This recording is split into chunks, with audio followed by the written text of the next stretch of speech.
Ladies and gentlemen, I've got a good one for you. If you want to learn how to sell AI agents for up to $6,000, but you have no idea how to, this call is perfect for you.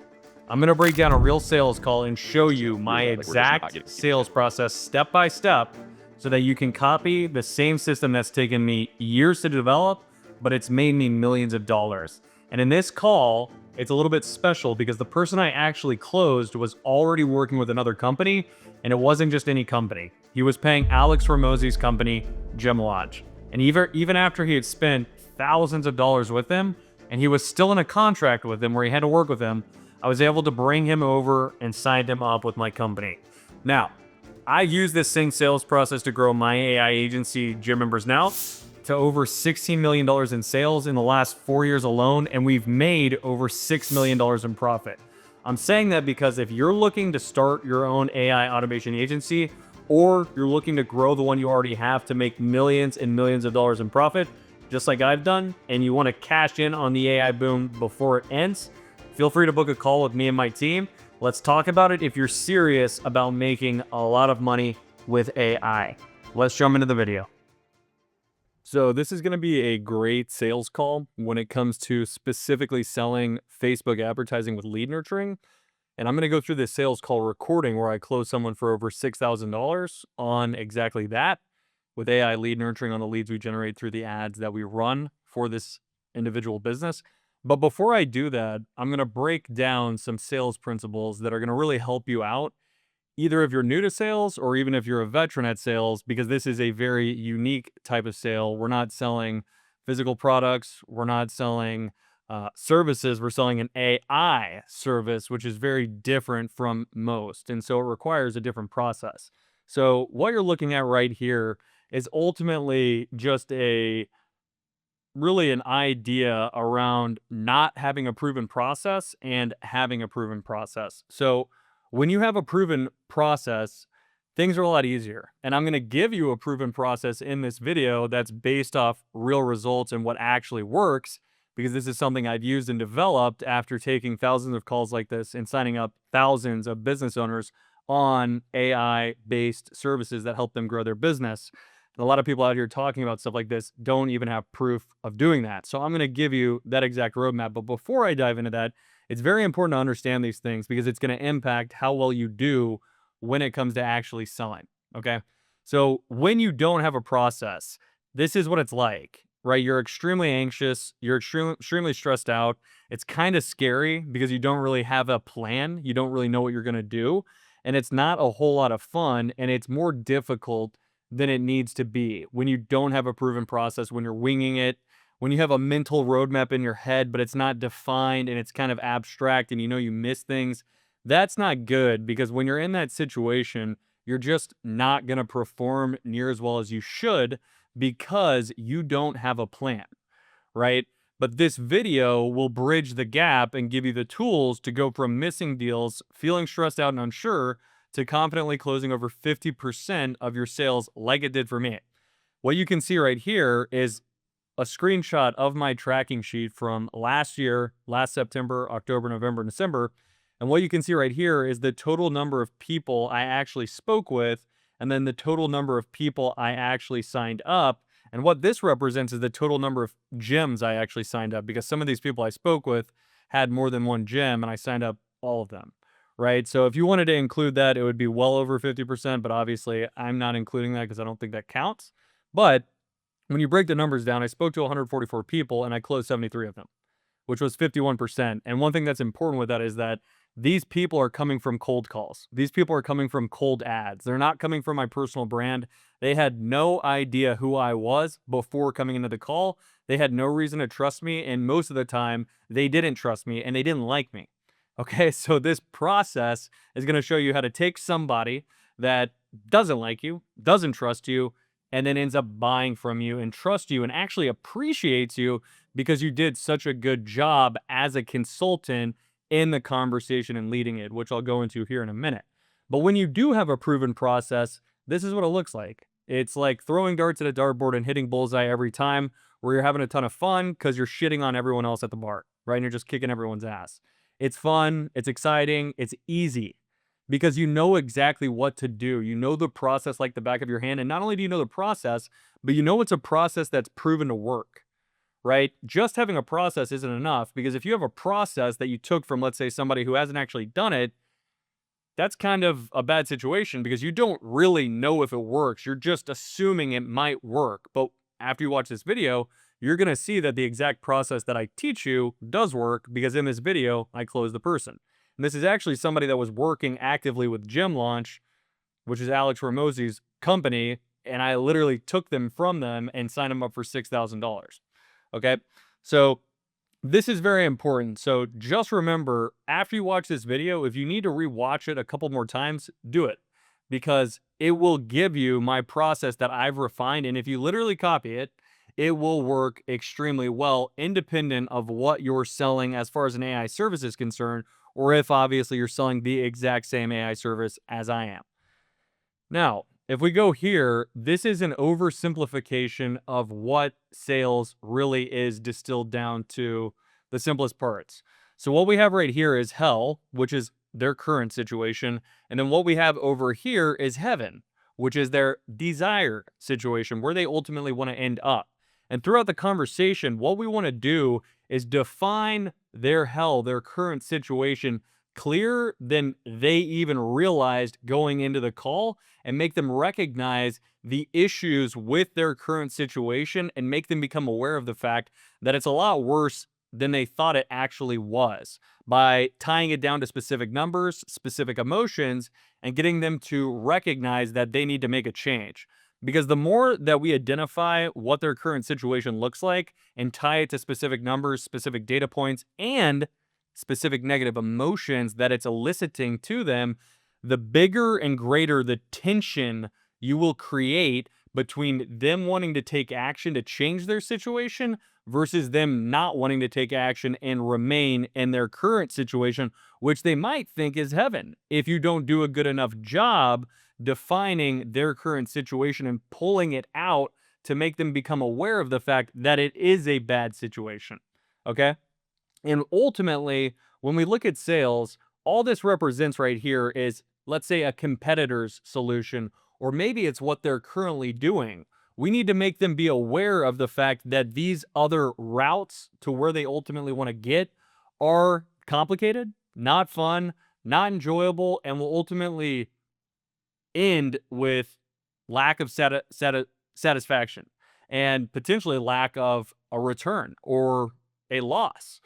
So that is very important, that we can define the competitor solutions and other options as not the right route. We want to burn those other bridges, and we want to identify our solution as the simplest bridge between taking them from where they're currently at, which is not a good place, to exactly where they want to get, which is a good place.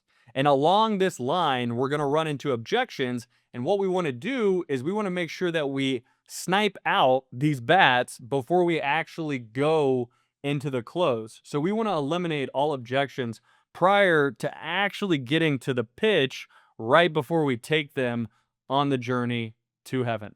Okay, so that is extremely important. And just what I have right here is create urgency by painting a vivid picture of hell, use specific numbers, data points, and emotional pain to show the prospect their situation is a lot worse than what they realized prior to the call. What this will do is build intense pressure and tension to take action. Once they feel that, the only logical path is to buy and escape to heaven through your solution. Okay? So when you think of sales, you don't need to overcomplicate it. Just remember that this really is what sales is. Exposing what their current situation looks like, being a consultant and educating them around what that current situation is, and then basically eliminating all objections prior to the close, and then outlining why your solution is the correct solution for them, the most efficient, the greatest and most effective one compared to what they're currently doing or other options that they have been considering potentially doing. Okay? Now from here, what you want to do going into sales calls is you want to think of yourself as a consultant and detach from the outcome. That's ultimately what you want to do. Because when you're a consultant, this is what you look like. When you're a sales rep, this is what you look like. Think of a desperate car salesman. Have you ever gone to a car lot and you can like see them looking at you and they come out like they might even knock on the window, right? If you don't get out of the car after a couple minutes, that's not what you want to be. You want to be a calm, cool, collected consultant that is there to have an educated conversation around their current situation and present them with what makes the most sense for them, not you, right? That's what a consultant does. What a sales rep does is just vomits all over the individual and tries to desperately get someone to give them their money. And everyone, most people can typically smell that and they can sense that. And that's the last thing you want to give off when it comes to actually doing sales. Okay. Now, you only need to focus on three things when it comes to sales. And this is really, really important. And this helped me out a lot when I learned this. And so the first thing, like I said earlier, is you want to detach from the outcome. Okay, so think of yourself as a consultant and detach from the outcome. Do not think of yourself as a sales rep or that you're doing sales. Okay, just think of yourself as a consultant and detach from either getting the sale or not.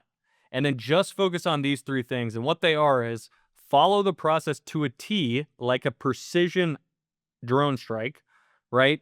You just want to execute your process flawlessly, just like a drone never misses its target when it fires a missile. From there, you want to expose the prospect's ultimate goal and what's keeping them from reaching that goal, and then hold them accountable for their words to align with their actions. So think of your friend telling you, "Hey, I'm going to go to the gym. I'm going to start working out." And then they actually start working out, right? Or they didn't start working out, but you said, "Hey man, you said you were going to start going to the gym. Let's go." And they say, "You're right. I'm going to go to the gym. Let's do it." Right? You want to make sure that whatever the person tells you, that if they said their situation's bad, it's not the situation they want to be in and they do want to change it, and based off what you laid out for them, it's what they know they need to do, then you need to hold them accountable to do what they said they needed to do. Okay? And then in addition to that, you just want to have fun. Okay? Because if you know the process like the back of your hand and you detach yourself from the outcome, you're just going to have a great time doing it because you know exactly where to take the conversation. And ultimately, you should be such an expert on the individual's business at the end of the conversation that at the very least, even if they don't end up buying, you had a very productive conversation with them where they left it better than they went into it and they learned something. Okay. And if you do that, even if you don't get the sale, you still won. Okay. Because you had an incredible conversation. You ultimately did help the individual and you probably made a lasting impression on them, which could end up in resulting in a sale down the line, which has happened to me a ton of times. Sometimes people just don't want to buy on the first call, right? Especially if someone got cold called out of the blue or they clicked on an ad and they had never seen anything else prior to that with regard to that company. That's a difficult situation. Google says that it takes about 8 to 12 hours of consumption before someone makes a purchasing decision. So the fact that I've closed over 50% of people that have come from a cold call that had never heard of my business means I was able to compress that 8 to 12 hours into 1 hour. So think about that. That's pretty insane. It's because I've dialed this process in so well, and I get into a flow state where I'm just having a fun time because I've detached ultimately from the outcome. And my goal is just to leave that person better than I found them and have an extremely productive conversation with them.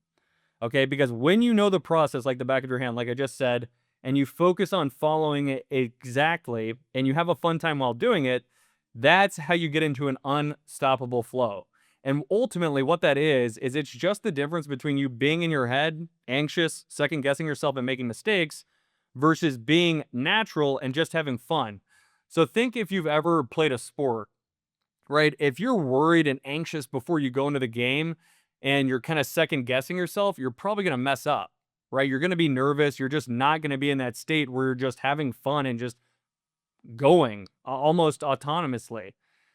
You're second guessing yourself and you're thinking of the mistakes you could make, which ultimately result in you making a mistake, right? I'm sure you've probably experienced that before. Or maybe like you're going to take a test, right? Some people have bad test anxiety. I know I did.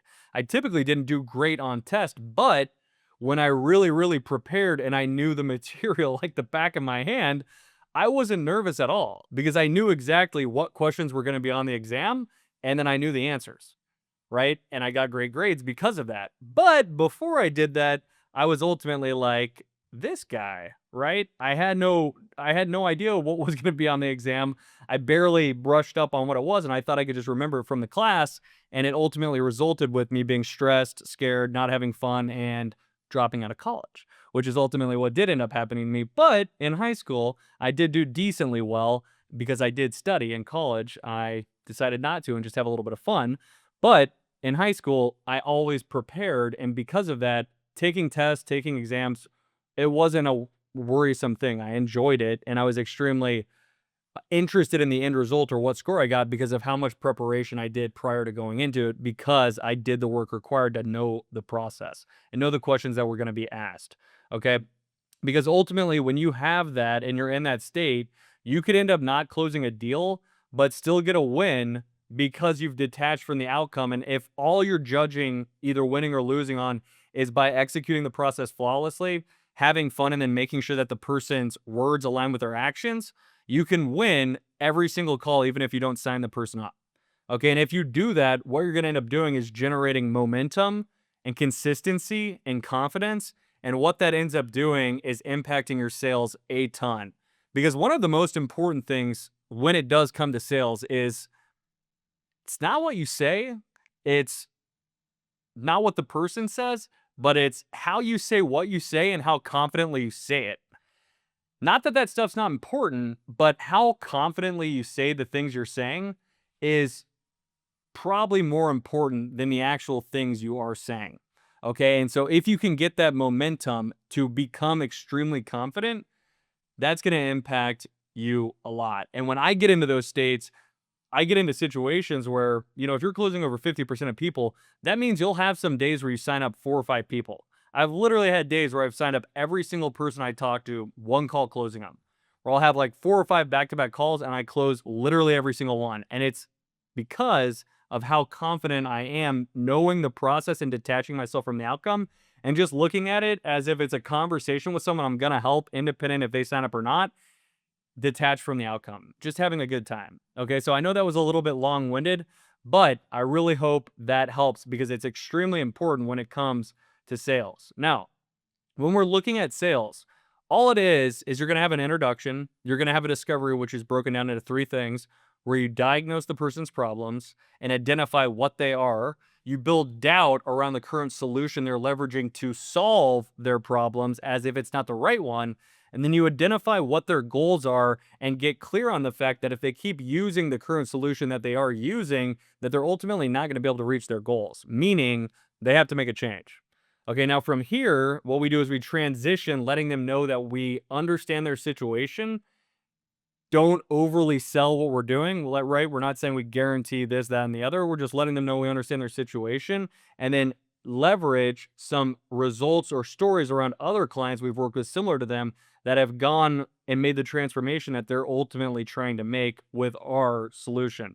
And then from here, what we're going to do is pitch them on our specific solution, weaving in what they're currently doing and how what we're going to do is much better than what they've been doing and how it's ultimately going to result in a different result than what they've been getting.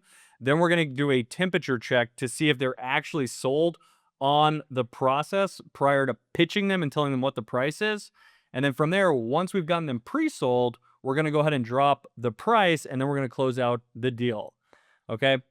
Now, right here, we have the discovery. And all the discovery is diagnosing the problem and then doing these things right here, getting clear on what their challenges are, chunking it down with specific numbers, find out what they've done previously, and figure out why it didn't work to build that doubt, and then see what they've been doing or what they've done in the past, maybe similar to what you've done, and ask them pillar-based questions, which are nothing more than questions around the solution and problem that you're solving. So for example, if I'm helping somebody get more reviews on their Google storefront page, I'm going to ask them what their current process looks like to get reviews. I'm going to ask them what they've done in the past to get reviews. I'm going to ask them if they've worked with other companies that help them get reviews and what that process looked like and what type of results it ended up generating for them. And I'm going to build doubt around the fact that their process was not effective and not the best one around.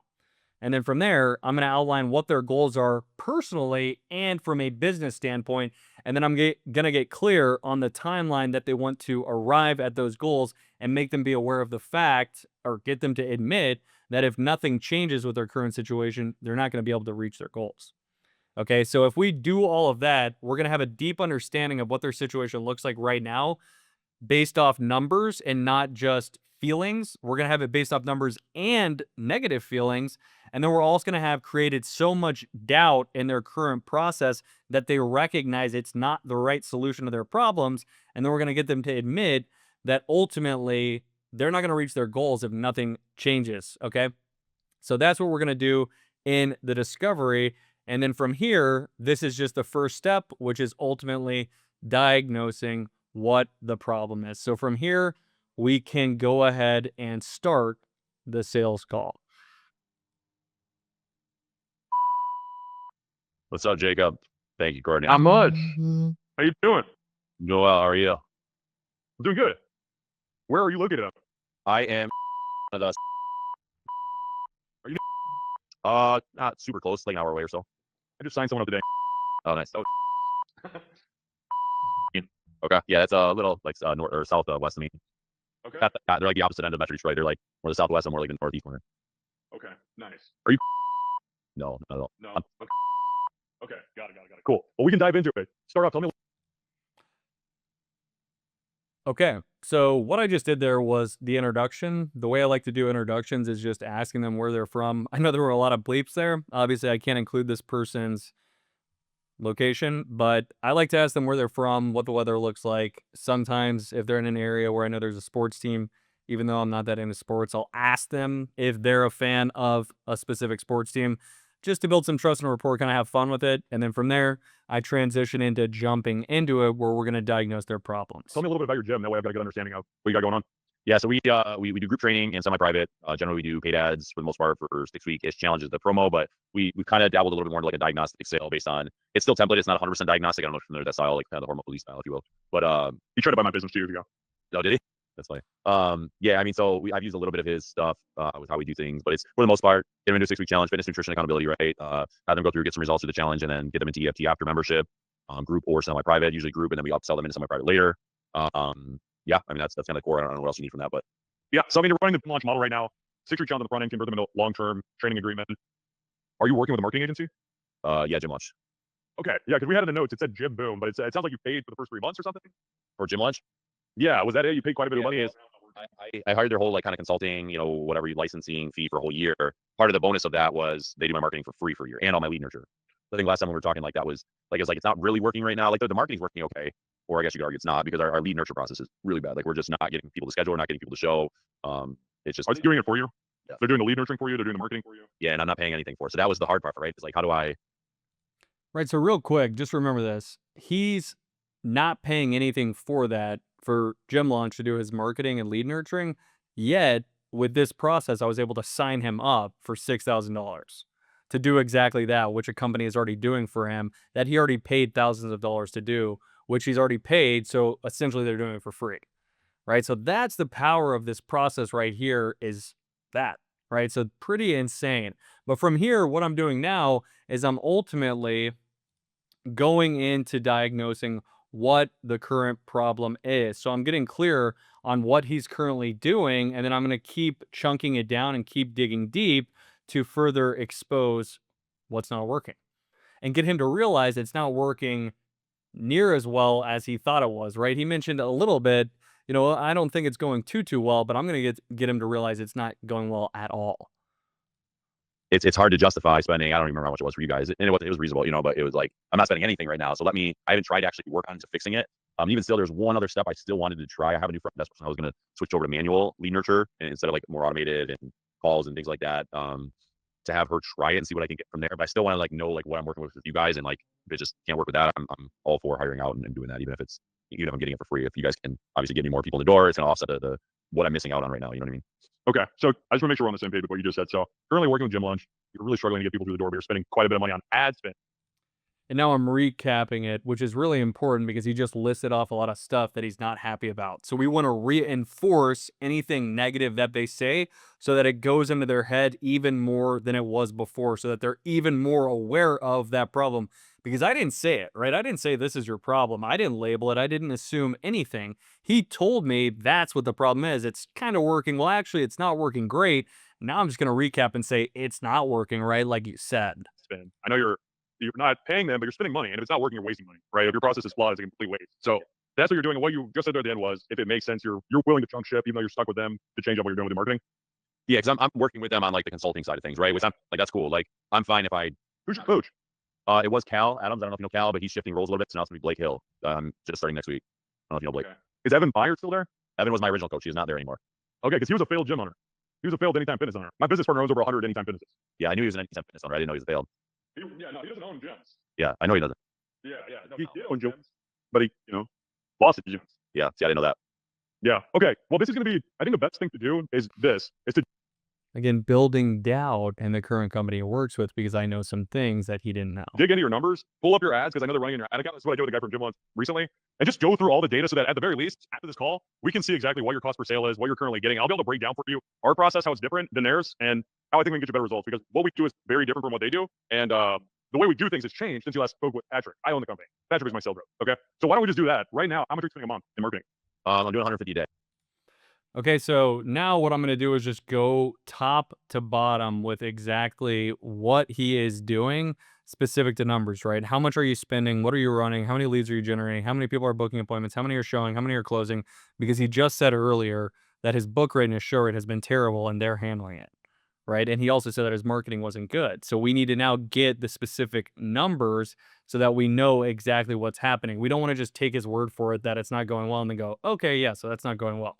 No, we want to actually understand as a consultant exactly what the definition of not so well is based off what the data actually is. Okay. A day. I was pretty much doing 100 a day for a long time, but I'm trying to like offset it. So I'll spend unlimited if I'm getting the back end money. You know what I mean? Like, I'll spend whatever if it's working. So I bumped up to 150, but it has not. Our CPL has gone up when I did that. So Do you have access to your ad account? Oh, yeah. Can you pull up and share your screen? Yeah. Man, they told you to spend more as leads started slowing down. Is that what they told you to do? No, that was my Okay. my coach actually not to do it. Okay, good. Because the guy that I signed up in the past 30 days, he was like, they just keep telling me to spend more money. And it's like, I'm not. And we opened the ad account and I looked into it. They told me to spend money and he didn't do anything to try and optimize the ads. They're just telling me to literally spend more money. I do when I don't always go in this email, but when I do go in there, like I see it pretty regularly. It seems like say 3 times a week or so, they're making some type of change. I don't see what I don't like close attention of what the change is, but Yeah. like right now, Okay. heavy for a while, I was like averaging maybe like $16 a lead. And so this is really important because I'm literally getting him to pull up his actual ad account so that we can see exactly what's going on. I don't want him to just give me, well, I think like last month we maybe got like 50 leads, maybe half of them booked an appointment, maybe half of them showed up. We don't want to take people's word for it. And if they say they don't have access to the information, what would a consultant say? A consultant wouldn't say, okay, that's fine, we can move on. A consultant would say, unfortunately, I can't do my job if I don't actually know where you're at based off the numbers to tell you exactly how my solution can help you out. So what we need to do is see exactly what the numbers look like so that we can have a productive conversation. Okay? Because you might run into friction where you ask people to pull things up or give you their numbers and they're like, dude, just take my word for it. But that's how you handle that. Objectional, honestly, is just letting them know, look, I can't do my job if you don't tell me what the data actually looks like. And if I don't know, I'm not going to tell you some solution and sell you something that you don't need. Because I'm a consultant, that's not how I do business. And I've told people that and people get it. It makes complete sense, right? We're having a business conversation about how our product and service can help them. If we don't know what their current situation looks like based off numbers, how are we going to help them? We're not, right? So it's very important. Obviously, there was no resistance here, but if you get resistance like that, that's how you need to handle it because we need to get clear on what their actual numbers look like. Okay. So click at it and make sure that go for the last 30 days before you go ahead. Obviously, September is. And how long have you been working with them now? Year and a half. Oh my gosh. So you've been working with them the whole year. So let's just take the data from the start of January for the whole year and let's see. Okay. And I would imagine you're probably pretty good at flipping these people now at this point on the front and back. Yeah. Okay. It's just getting people through the door. 100%. Yeah, usually my like 70, 75%. Okay, cool. Well, then we're meant to be. Okay, and you see how I just asked that. So, are you pretty good at closing these people? Because he's been working with this company for a year and a half. He said yes, and I said okay. So the problem, I'm labeling the problem now, which I know he's going to agree with because he just said he's great at sales, which most of these small business owners will say is just getting people through the door. Right? The biggest problem is just getting people through the door. So now if I can look and see what his current process looks like to get people through the door, poke enough holes in it and get him to recognize that it's not a good solution and there's a lot of doubt. He has a lot of doubt around the current strategy he's investing a lot of money into. There's no question he's going to want to make a change, especially if I can show him proof of results that are better than the results he's been getting, right? There's no reason why he wouldn't change because he just said his biggest problem is getting people through the door. If people come in, he's closing them. There's a reason why business partner has so many gyms. We were the best at marketing as gyms. He worked with a lot of competitors. At that point, he said, "Why don't we just partner up?"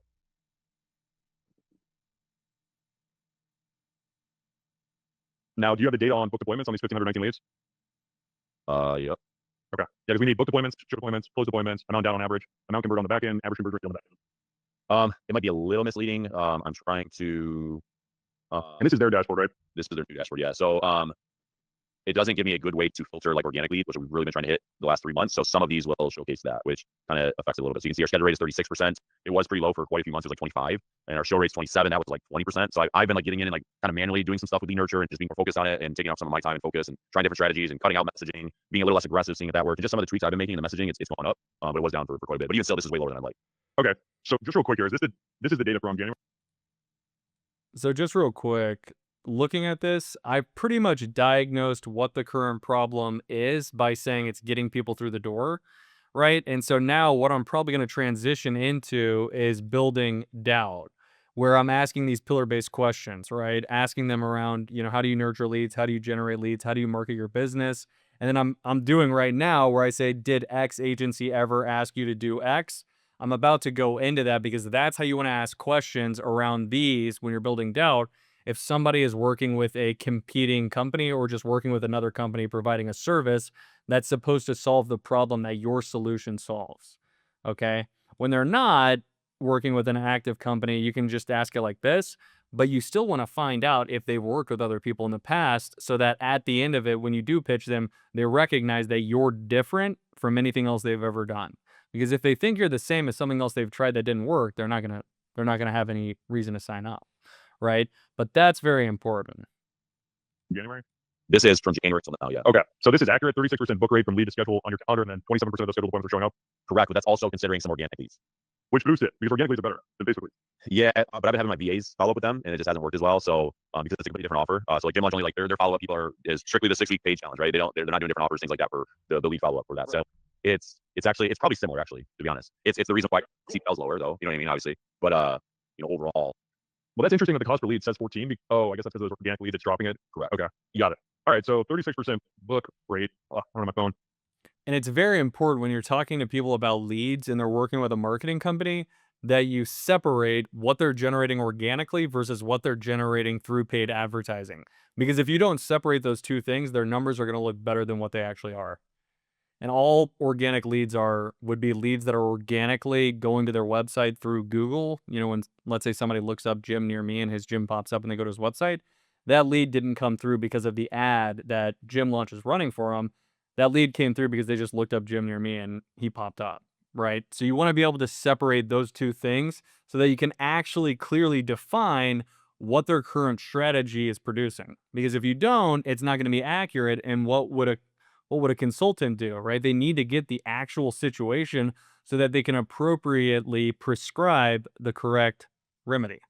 Phone. Do we have the number? Because we have, I'll just do the math. So since we have 1,519 leads and you're getting a 36% book rate, that means you have about 546 appointments that have been booked off the paid ads. And if you have 27% show rate, which is topped. Yeah.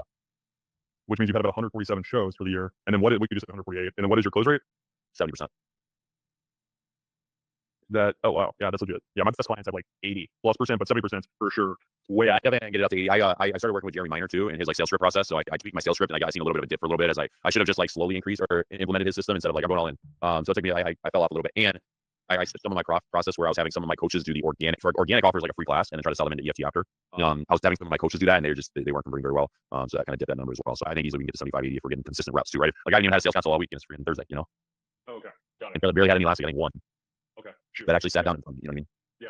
Yeah. Well, I'd love to hear that you're investing into getting better. Jeremy Miner lives over here. I live in Scottsdale, so I see him every now and then. Okay. So yeah, based off these numbers, there's obviously a lot of room for improvement. Right. So out of the since you have a 70% close rate on 148, that leaves us at total 103 sales, which is really good considering you only had there's just so much more opportunity. You know, if we could double your show rate, you would have double the amount of people. Right. Okay, so 103 sales. Building Do you down. know how much you collected down? Yeah, about 60,000. There was a point where I was just trying to, we did a price increase and we a pretty big price increase, like 25% to like current members, like 25% increase. So we lost a lot more members than I was hoping for. So there's a stretch where I was just trying to get people in the EFT versus like the front end challenge. So that dipped our front end cash. But normally my goal is 15 to 20,000 per month in front end cash. Okay. Got it. All right. So I mean, you collected 60K and you spent about 30K, not including what you paid them or VAs. So I mean, that's like a 2x on the front end considering you're getting very few of these people through the door. Yeah. Which is not bad. So Well, I'd prefer more of a 4-to-1 if I could. Well, absolutely. That's the whole idea when it comes to business, right? Trying to make as much as possible. Okay. So thank you for sharing that with me. I'm glad we got accurate data. Now let's go back to the ad account because I want to. Okay, so if we look at this and we go back up to diagnosing the problem, you could see here that I literally went through all of this. I got clear on what his spend looked like. I got clear on all of this right here. I haven't gotten clear on some of this stuff over here, but again, you want to make sure that you execute the process flawlessly and you don't want to skip over this stuff, right? I could have, and what I would have done in the past is he would have told me that he's not happy with his current marketing solution and I would have moved on. Oh, he's not happy with it. That means it's not getting good results. Okay, check. I can move on.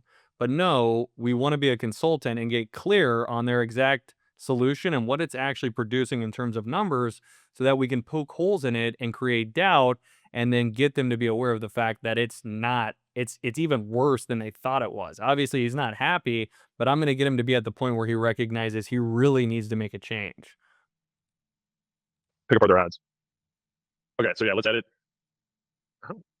They do some wild stuff, and it's so simple. They try to make it look as complicated as possible, and there's nothing special about it. There's nothing. It was just what Hormozy does in the books. You know what I mean? Just say Building 30 to 50 or whatever, like headlines, images, and they just like stitch them together and see which one works. You know? Let's click on that one.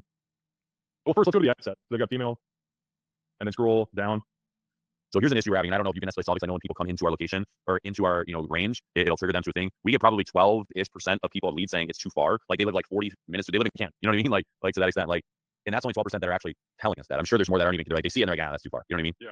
It's just not. I don't know if they're all they're doing is setting up these ads. That's 12% minimum that I'm wasting money on. You know? Yeah, 100%. I mean, this is a big audience, and it's just females, right? So there's a lot more since there's guys, but yeah, it's too. Yeah, 100%. That's what I'm saying. Is like it's a huge. You've got a big market, so we're going far out to 7 miles. Where you could definitely pull it back. Now let's just go building to down the ads.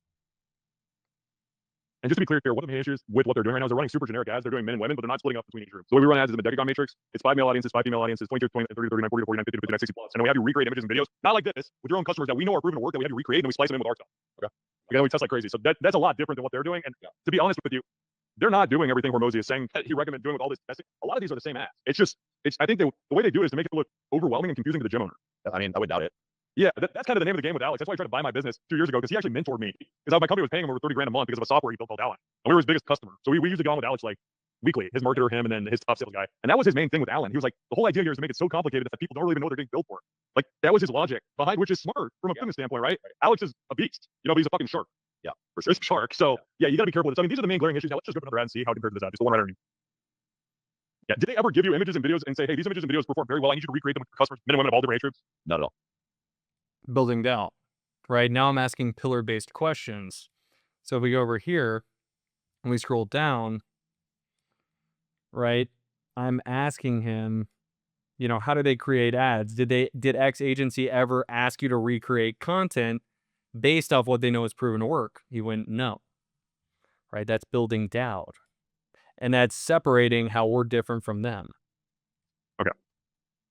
All right, so I mean, you can see the clear issues with their current process, right? It's kind of a generic approach. You can get much more targeted with Facebook, and if you know what works based off targeting within those 10 different market segments, you can get a much lower cost of lead, because this is the issue that you're running into. Obviously, your cost of leads going up because you're saturating a market and inundating it with the same exact messaging. You're spending a lot of money, but guess what? Your competition's doing the same shit. Yep. Right? And your ads are super generic. They're not speaking directly to men of any specific age group, men that are going through specific things, women that just had kids, women going through menopause. Like, there's so many sub niches across the board, and if you know how to target them directly and speak to them in a way that gets them to convert, that's how you're able to make your gym stand out and make it fresh in your market. And that's how you're able to drive a ton of leads through the door, which is clear. This comes down to really right now for you, because if you could get the cost per lead to be half of what it currently is, and obviously get the book rate to double and the show rate to double, you'd be making 4 times more sales. You'd be making an 8x. Might even be a 16x based off, you know what I mean, based on what you're currently doing, the money you're spending. So I just want to make sure that we're on the same page. That their process right here, there's obviously room for improvement, right? Oh, for sure. Yeah, and I've known that the whole time. It was more like it was working enough. I was getting leads. It take the time out. You know what I mean? Yeah, And now that the lead nurture process is so poor, now it's like really affecting me. You know what I mean? Yeah, 100%. Okay, so why don't we just go through that then now, like your lead nurturing process? Walk me through what happens once the lead comes in. Yeah. So I brought them on actually a year ago, August, to do the follow up process. And how it works is lead comes in, they get the automated, hey, we got your information, we'll be in touch. Confirm with why that is the best number to reach. Right? There's always some type of like call to action to get them to engage. They do that, and then it's like 3 hours later, there's a text message like, hey, saw you booked, when, or it might even be quicker than that. Maybe it's like 12 minutes or something like that. This is what it was. I think I tweaked it because I tried to like make changes to it to improve it. So it's that like, hey, let's get booked. And then it's like 3 hours later, there's another one. Then it's pretty much like every day there's one for 7 days. And along with that, their follow people would call within 5 minutes, and then they would call twice a day, but double dial. So call, no answer, call again in the AM, and then same process in the evening. Do that for 7 days, and then they kind of do like and I'd put them in like a low drip kind of campaign kind of from there. That's pretty much it. So then there people would follow up with messages, but sometimes they would reply why. Yes, it's the best number, but like no one would like then go in and manually respond that they said why. So I set up an automation in Go High Level to say send me a notification when somebody replies why to this message, right? So then I get notified, so I can go in there and say, hey, but on the business owner, right? Like I don't really have a lot of time to do that. You know what I mean? Even though this is my bottleneck, I got to fix it. So there's definitely some constraints with that and everything there, but that's pretty much the process. Like hard that first day with like 3 or 4 text messages, call them right away, and then pretty much call them almost 4 times a day for 7 days straight. If you consider call, click, call, hang up, call them later in the day. Okay, got it. Are you sure their team is making those calls? Yeah, I can see on my Go High Level. I started going through and auditing, and they're definitely making the calls. Okay, interesting. All right, so they're shooting off text messages, and then if someone responds, they're also responding to that on text? Correct. Okay. Okay. This really is it. It comes down to they're kind of responding, right? Like if they're responding that like something about booking the appointment or asking a question, they always respond to those. But like how I mentioned, like they opted in and they got the automated text right away. Hey, reply why this is the best number to reach you at. And somebody would say why, and then like, no one would respond to that. Where I think that's like a hot lead. Like, oh, let's start the communication. They're responsive here. Let's do that. I think they could do that, right? So I started seeing a little bit of increase from there when I could keep up with it. You know what I mean? Got it. So if someone responds in a way that's not related to booking an appointment, they don't respond to it. Pretty much, yes. Okay. So if someone were to say like, hey, I just had shoulder surgery. Is this a good fit for me? Like, they're not gonna respond to that. No, they wouldn't respond to that. Okay. Okay. I don't know how to explain it. Like it's almost like the call to actions. Like, hey, give me a thumbs up if blah blah blah, right? Like they'll do that. Like most of the time they would reply. I would say I would say majority of the time they would reply. That's the main one that I noticed they wouldn't reply. Is when I would say like why, to this is the best number. And like there's no process from there to like follow up with them. But I have to say for the most part they're pretty good at responding to things. And I get calls. Okay. And then if we just scroll down on here to the lead form, because this is the issue. This is the whole issue. It's the lead form. So go to the ad and scroll down. Like move your mouse over to the right. Yeah, there it is. Okay. So this is your problem. Like this is your whole problem. Yes, so with lead forms, do you know how lead forms work? Yeah, and actually just recently somebody mentioned to me that it's like now like you're getting a lot of bots and stuff like that potentially through it. So exactly. So this is what lead forms, in my way of kind of explaining it, it's like the beginner way of marketing, because once someone clicks on a lead form, a lead ad, it pops up on Facebook instantly and your information auto-populates because Facebook has it. So all you have to do is click numbers, stuff like that. Exactly. So it's super low intent because people don't have to manually type in their information. They literally just have to click one button because their information is auto-populated. It's sticky. Yeah. And then all they have to do from there, if you click the next button, the like 1 out of 4 on the bottom right there, right? That automatically gets filled out. They just click continue, and then you click the next button. You can click over one more. That doesn't. Okay, wait, make sure you book. So now they just have to click that button to go schedule a consult. What's your book rate currently? Low. It's horrible. Yeah. It's because of this. Why? Right, so I'm educating him even further on it because his whole issue right now is he's getting a ton of leads, but he's barely getting anyone to book appointments or show up. And it's because when people see his ad and they click on it, their information automatically goes into the lead form, and the prospect, all they have to do is click one button. And a lot of the times what ends up happening is they don't even remember what they signed up for. So the lead is super low intent, and then that leaves him and his business to deal with all these leads that are worth even spending any time on. And it's like he's getting all these leads, but he's not getting really any people through the door. And it's because of this. So I'm educating him on that as a consultant. Why is your show rate on book appointments so low? It's because of this. It's because people are opting in that are fucking kids playing on their parents' phone. Right. Like that's seriously what's happening. We don't run any lead form. I have actually had somebody say that before. Like, this is a kid's phone. Like, I said it, but that's what happens. That's literally it. No one answers. Right. So that's exactly what's happening. And the reason why they're doing this is because to get leads with a landing page, you have to be really good at marketing. Yeah, for sure. Getting leads with a lead form is super easy. They're getting you a $20 cost per lead with a lead form. We can get cost per lead of like less than $1 if we use a lead form. Right. Yeah. But we don't do it. We don't do it because the book and show rate is awful. Got it. Okay, makes sense. So that, yeah, I would say that's probably one of your biggest areas. Obviously, the way they're running the ads, it's kind of a generic, lazy approach. Yeah. Using a lead form yields very low intent leads, and then their follow-up process. It doesn't sound like their follow-up process is bad. It's just the way they're going about generating leads right now is. There's a much better way to do it. It just takes a lot more work because you have to optimize the ads a lot more. You're using 10 audiences instead of 2, which is 5 times the amount of work. And then you're using landing pages, which you have to refine the ads a whole lot more because the cost per lead is there's way more friction, which yields higher intent leads. So they actually have to put their information in, like fill out Facebook, and then they have to click through to the next page, manually book. It's a whole entire different process. But let me show you an example of a client of ours to just kind of like put into perspective how effective what we do can be compared to that process. Because like I said, there's a better way to do it. Yep. All right, can you see my screen? Yep. Okay, so this is a client of ours that we've been working with since the 23rd of this year, and this is obviously this week. We've generated them 333 leads. This is all for the 6-week challenge, and it's not a free challenge, so it doesn't say free anywhere. I don't know if you're running free, but obviously if you say free, it's a lot easier to get leads. But this is a non-free ad. We booked 50% of the leads. Now here's the deal with this: they only have Monday, Tuesday, and Wednesday open for availability, so their availability is not good, and availability is essential to get a high book rate. Yep. Okay, so what's your availability? We do. Originally, I had 8 to 12 Monday through Friday and 4 to 7 Monday through Friday. But I've shifted because I was struggling to like get stuff done in the business. So right now it's 4 to 7 Monday through Friday and like 8 to 12. I think it's Tuesday, Friday, something like that. Okay, well if you've got the early morning and late evening, 4 to 7 are always the best. They show at the highest rate and close at the highest rate. But my point here is this is usually much higher, but they only have 3 days a week open. Right. Like literally Monday, Tuesday, Wednesday. And then if you look at this, the show rate on book appointments destroys yours. Your close rate is shit compared to yours. Right? Now you want to see the craziest thing? This is what we've spent on ads in that time frame. Yeah, so there's the time frame. So we've spent, look, what's that total right there? $1,200. I was spending. Look at that, $1,200 to get 131 shows. You've had 131 shows this whole year. You literally had 148 shows this whole year. Look how much money you spent. 3,000 maybe? Yeah. 26,000. Look how much money we spent. Yeah. Right? I mean, how crazy. Yep. It just comes down to the way that they're doing your marketing. That's really what it comes down to. Because as far as lead nurturing is concerned, we've got a very specific lead nurturing process. We do it for you as well. But it sounds like they're doing it pretty similar. But what it's really going to take for you now that you're closing that is just getting people through the door for less money. Yep. Yeah. Understand. So, okay. I mean, it makes sense to me. So like what, because I would have to still have you guys or my person do the lead nurture. So if I shipped it away from them, I don't think I can use their, even though it's free, done for you, right? So like, what does this look like? Like, how do you set this up? Like, do you do the lead nurture? Like, that's part of all this? Or like, what do your next steps look like then? Yeah. So next steps would be getting you signed up, processing everything, and getting you booked for onboarding calls so we can outline everything. But I mean, we use high level, right? So we plug in our stuff to high level and then we nurture the leads through there. And then we have a team that calls and confirms the book appointments to get the show rate to be high.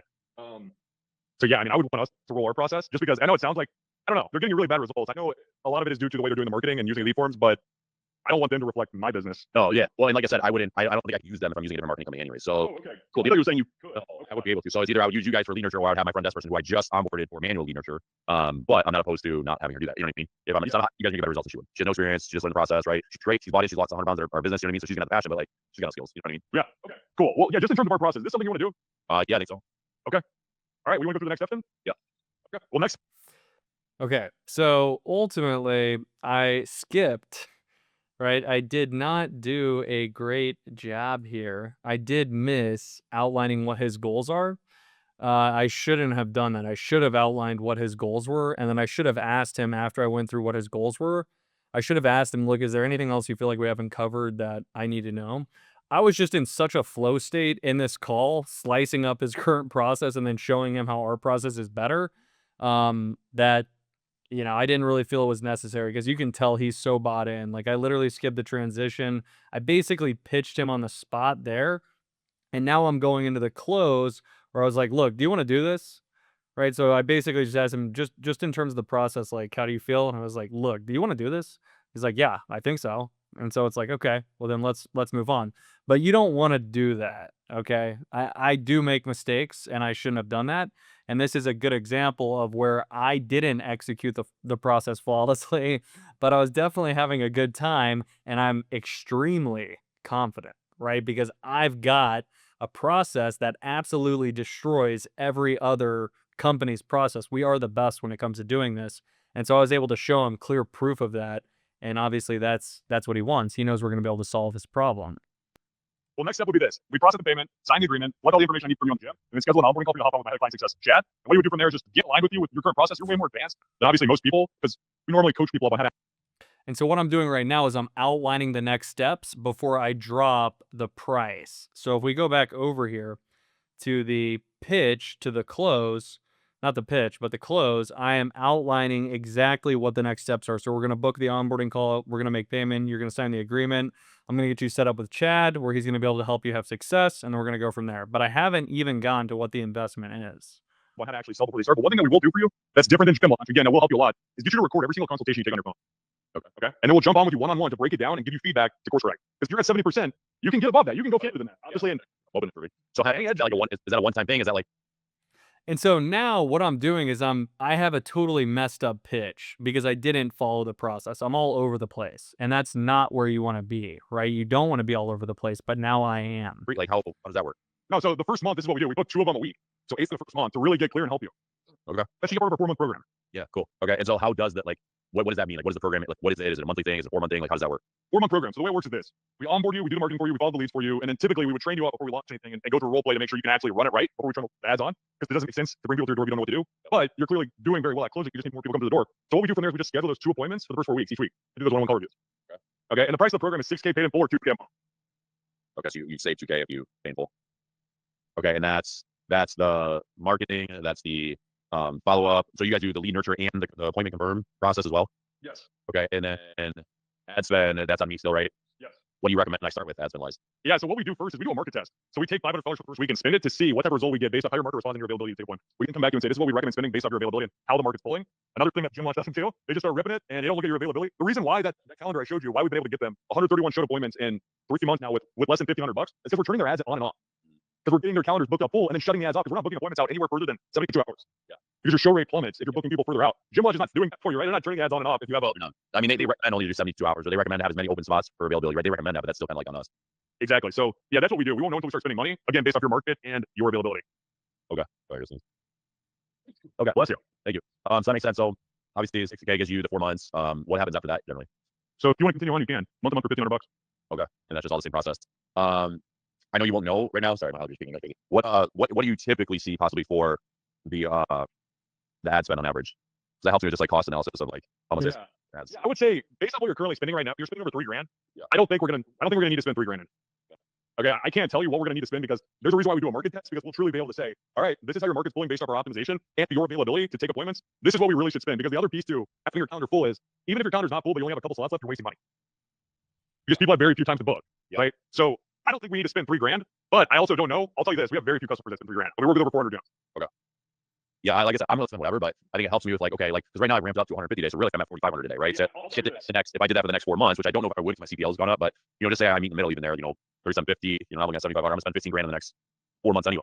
Not with us. I can promise you right now, you don't need to spend $4,500 because we're gonna be able to make your money go a lot further.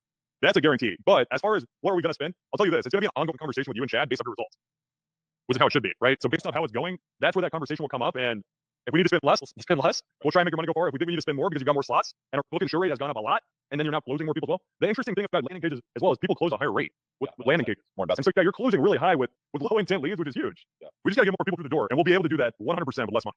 All right, let me ask you this. So, can you explain so that you guys do the marketing, you do lead nurture, lead follow up? The first month, you meet with me 8 times to assess my sales process, if you will, and everything there. What else is a part of this like program or package that maybe we didn't go over? You did. Okay. All right. And then what about in terms of communication or like, do you guys reach out to me like, hey, here's what we're seeing? Periodically, is it up to me if I reach out? You guys will communicate it. Like, what other type of maybe like communication or hey, here's what we're seeing. We're gonna make this adjustment, like just so I can see like the value in that one aspect of things. Yeah. So in terms of how often will we meet after that, it's really dependent on what you need. But I'm gonna be honest with you right now. What you need is people coming through the door, and we just need to maximize your availability because if you're closing 70% of the people and the conversion rate on the back end is good too, that's all this comes down to. Right. You know what I mean? So as far as what we need from you to make that happen, we're gonna need you to get us content to recreate content that we know works, right? So that we can run it through the ads and consistently test and put it into the Decagon matrix. But I'll say that I don't want to mess your process up. Yeah, I mean, and I'm not opposed to the content. Like, I love getting on video if I have to do video or pictures, things like that. That's actually before I hired Gym Launch, I was doing the ads, and that's what I was doing. So I was creating like video ads and things like that, and trying different stuff. Wasn't nearly as effective, but I mean, my conversion might have been better. You know what I mean? Yeah, well, again, that's what marketing comes down to is testing like crazy based off what works. So we just need you to feed us content with your customers within those 10 different sub markets, and then we will be splicing our own stuff, testing like crazy. Okay. All right. Yeah, sounds good to me. I'm game. Well, next steps would be processing the invoice over Zoom here, signing the agreement, getting the information I need for you, then booking the onboard. You want to do it? Yeah. For high level, I'm assuming you guys use your own high level. Yeah. You own your. I do, and that's sometimes the hard part to do that confused thing, but Yeah. Well, we don't want to mess up what you already have. So I think what we could do is plug it into yours. I mean, if that's a possibility, that would. I'm not 100%, but I'm pretty sure we'll be able to do that. We were one of the first people to use high level, so we're super savvy with it. But I'm pretty sure it's going to be easy enough to put our snapshot over that way your leads and everything are all in one place. Or worst case, we'd be able to duplicate yours, move it to ours, and do that. I don't think we'll have to do that. Okay. Either way, I'm pretty confident it's not going to be any. Yeah, man, that would be a game changer for me if you could do that. Because that's one of the biggest things we've been trying to do is like simplify our whole business and having multiple go high levels accounts and this and that. Yeah, 100%. Yeah, pretty sure we'll be able to do that. Okay. All right. Yeah, send me what you need. Okay. So do you want to pay in full or do you want to do 2K a month? I'll do the painful. Okay. Do you have your card on you? Yeah.